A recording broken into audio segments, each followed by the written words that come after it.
está perguntando sobre essa guerra no Oriente Médio, o que pode acontecer, né? Então, esses dois efeitos que você está dizendo, aumento do dólar e do combustível e inflação maior. Então, isso é o que mais claramente nos salta aos olhos.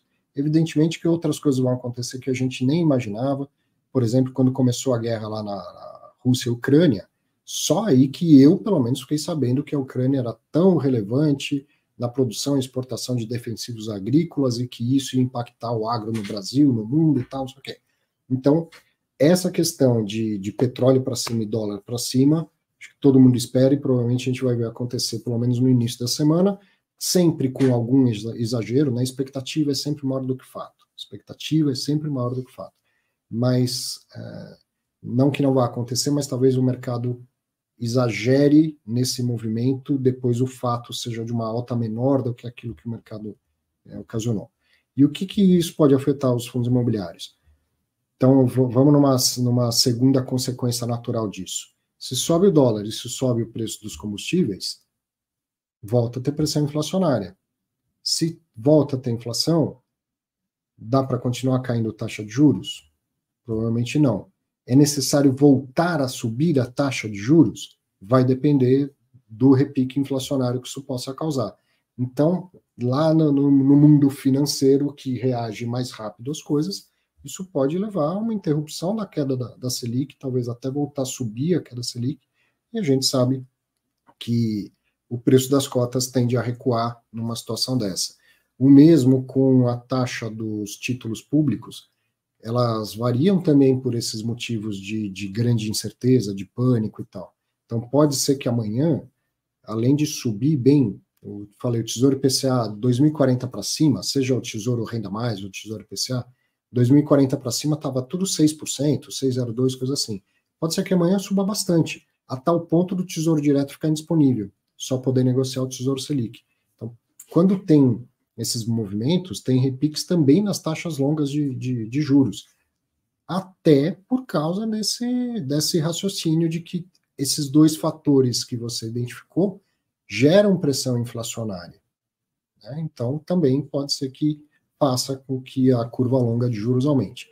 Então, o juro de curto prazo, taxa Selic, dependendo do que acontecer com o preço dessas commodities, se isso levar à inflação, já pode mudar totalmente o discurso do Copom e vamos manter o juro, vamos voltar a subir o juro, e é provável que os títulos públicos de longo prazo também tenham um aumento na taxa de juros. Tudo isso, de imediato, do ponto de vista financeiro, traz uma pressão para os fundos imobiliários, então, pode ter uma desvalorização.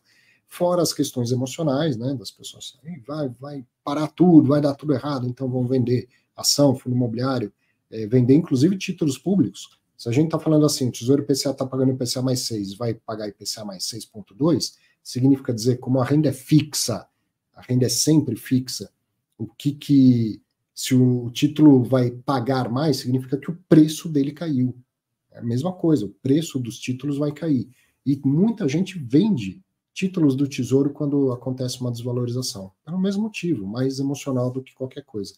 Então, no primeiro momento, uma reação mais financeira por conta das expectativas e que pode levar a uma queda de alguns fundos imobiliários. Agora, para a economia real, nunca é bom, evidentemente que nunca é bom, mas efetivamente esse fato, agora você, assim, cara, primeiro completamente só, como se o mundo fosse só finanças. Não é a primeira, não vai ser a última, principalmente nessa região e por esse motivo. Então o mundo já conviveu com isso outras vezes e a vida seguiu, superamos e tudo mais. Então não deveria ser um motivo para você pensar, nossa, o mercado imobiliário vai parar, o mercado de fundos imobiliários vai retrair a tal ponto que eu deveria vender as minhas cotas e tal. Não acredito nisso de jeito nenhum. Agora, falando do fato que não tem nada de econômico, que a gente está falando de vidas, de pessoas, de terroristas atacando pessoas, né? Um horror ver isso acontecer novamente em 2023, uma tristeza ver isso acontecer, e a gente sabe que vai vir um movimento grande e coordenado, né? O Netanyahu hoje falou que Ele espera uma guerra longa, uma pena, ruim, muito ruim para todo mundo. Mas se esses caras que a gente fala extremista religioso, isso não é gente religiosa, isso é gente louca, isso é gente que não tem como conversar com quem é extremista, com quem é intolerante. Infelizmente não tem como conversar. Então, se a solução vai ser uma resposta contundente, uma resposta violenta, e os Estados Unidos, como históricos aliados, já de pronto, o presidente lá falou, estamos com Israel para o que deve isso pode acabar transbordando por uma guerra em que os Estados Unidos entrem com armamento, com exército e tudo mais. Putz, poderia. Então, todo esse aspecto financeiro poderia até ser exacerbado. Você tem os Estados Unidos que está lá com as contas públicas no limite, tendo que aprovar, entrando junto numa guerra com armamento, com soldados e tudo mais. Enfim, são coisas, vou comparar no sentido da pandemia, que a gente precisa fazer esse raciocínio financeiro, porque, afinal de contas, a nossa vida vai seguir e vai ter impactos financeiros. A gente consegue, de cara, fazer como você fez, Ariel, que é identificar alguns fatores macroeconômicos que vão ser impactados e pensar na parte ruim, e, infelizmente, alguém também vai ser beneficiado com os efeitos, com as consequências disso, alguma indústria. Então, vamos pensar lá na pandemia, no primeiro momento tudo caiu, e depois de algum tempo perceberam que os efeitos do lockdown beneficiavam o mercado de logística. A gente sabia antes? Lógico que não. Né? Depois de algum tempo você entende isso. Alguns setores da economia vão acabar sendo impulsionados pelo efeito dessa desgraça que voltou a acontecer? Vão. Eu não sei de verdade quais são, mas alguns também serão impulsionados. Isso pode refletir no mercado de fundo imobiliário? Pode. Assim como a pandemia refletiu, impulsionando um segmento do mercado imobiliário, pode ser que algum segmento seja impulsionado também pelos efeitos dessa guerra novamente. Torcer para que não seja tão longo, tão demorado, e torcer para que esses malucos recebam, não é uma resposta assim, no sentido de o que eles merecem, uma vingança, não, mas que eles recebam uma resposta tão dura a ponto de abortar essa ideia de novamente querer invadir, matar pessoas e tal, e enfiar uma ideologia que não tem nada a ver com religião, só na cabeça desses imbecis que isso é religião, querer enfiar uma ideologia mundo afora, né?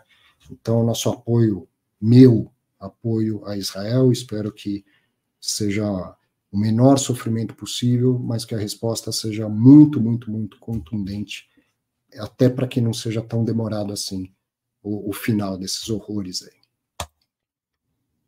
Marcelo, eu tô falando aqui, esqueci de colocar o link, né? Se alguém quiser participar do Cara a Cara, será muito bem-vindo. Para quem está chegando agora, a primeira vez que acompanha ao vivo, vai aparecer um link aí no chat por onde você está acompanhando. Com esse link, clica aí que você vem para a tela junto, vem bater um papo aqui, dá a sua opinião, faça a sua crítica, faça a sua pergunta, espaço aberto para todo mundo. Então agora está aí o link do Cara a Cara.